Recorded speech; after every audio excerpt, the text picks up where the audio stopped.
death, torture, sexual assault, imprisonment. These are all methods that have at one point or another been used to prevent people from voting, both in America and abroad. And yet, these are risks that people have been willing to take in order to cast their vote, whether that be black men in the US, women in the US, women in Islamic countries, or people in dictatorial states.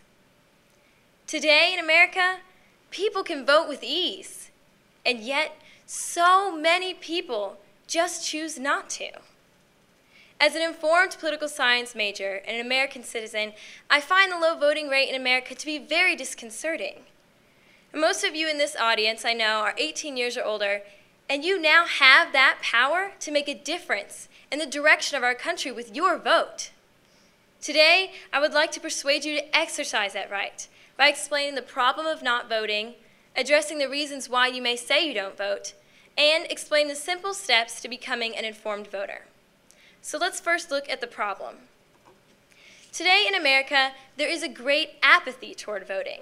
According to CNN, of the 153 democracies in the world, America's voting rate is actually near the bottom. The International Institute for Democratic and Electoral Assistance confirms this. As you can see on this graph, countries like France and the Philippines had voting turnouts of 75% or higher. But compare that to our most recent election. Our voter turnout was just 57%. So why does this matter?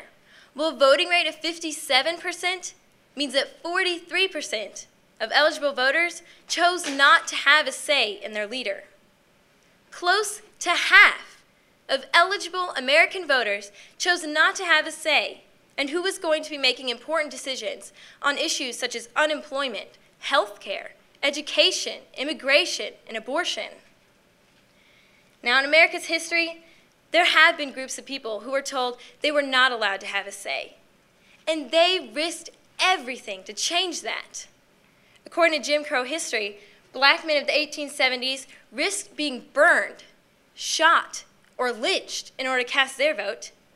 According to the University of Rochester, Susan B. Anthony, not once, but twice, went to the polls illegally and was arrested and convicted of violating voting laws.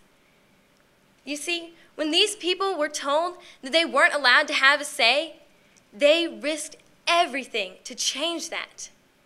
But today in America, close to half of eligible voters just choose not to.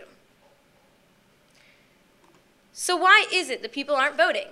Well, I know there are many reasons why you may say you don't vote. You may say, I don't like politics, it's too messy, I don't want to get involved. That's fine, you can ignore politics all you want, but somebody is going to get elected, and that person is going to be making decisions that affect you and your future. Therefore, it's really within your best interest to look into the candidates and cast your ballot. You might also say, well, I'm just one person. My one vote is not going to make a difference. But that's actually far from the truth. According to the Massachusetts Institute for Technology, there have been 12 presidential elections that were decided by less than a 1% margin, meaning that if less than 1% of votes in certain states had switched, the presidential outcome would have been different. One such example occurred in 1960. According to former Secretary of State Bill Jones, if just one vote in every precinct had switched, John F. Kennedy would not have been president. See, you are one vote, but you're one vote that can make a world of difference. Finally, you might say, I don't know how to vote. Well, today I'm going to explain the very easy process of becoming an informed voter. Luckily, there are just 4 simple steps. Register, apply for an absentee ballot if necessary, research your candidates, and cast your ballot. Luckily for you guys, there's a very easy way to register. RockTheVote.com is a secure website geared toward young voters like you. On this website, you simply enter your information and it will compile a registration for your state. And you print it out and you sign it and you mail it to your county clerk's office, the address of which can easily be found online. Then your clerk will mail you back with your precinct number and your voting location, and that's it. You've registered to vote. It's that easy. Also, while you're on this site, you can request an absentee ballot. This is going to be very important because it's going to allow you to vote even if you're not in your hometown on Election Day. Since I know many of you are from out of state, this is going to be very beneficial for you to be able to vote. The next step is to research your candidates. This is really where you can focus on the issues that are important to you and see where the candidates stand on those. You can do that in countless ways. You can pick up a paper, read it.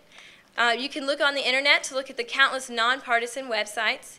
If you have a few minutes in between class, you're killing time, log on to CNN or Fox News and look at the latest updates. You can watch debates live or even on the internet at your convenience. Basically, with the World Wide Web especially, you have all the information you need to become an informed voter right at your fingertips.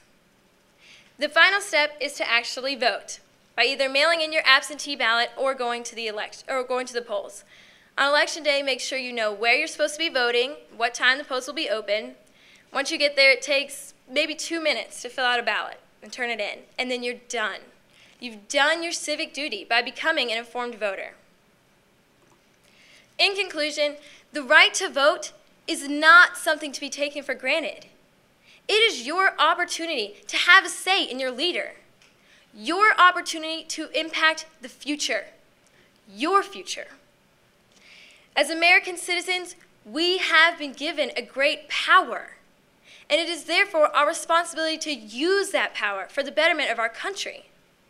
As President Garfield said, if the next centennial does not find us a great nation, it will be because those who represent the culture, the morality, and the enterprise of this nation do not aid in controlling the political forces. The future is yours to create, so use the power you've been given and rock the vote.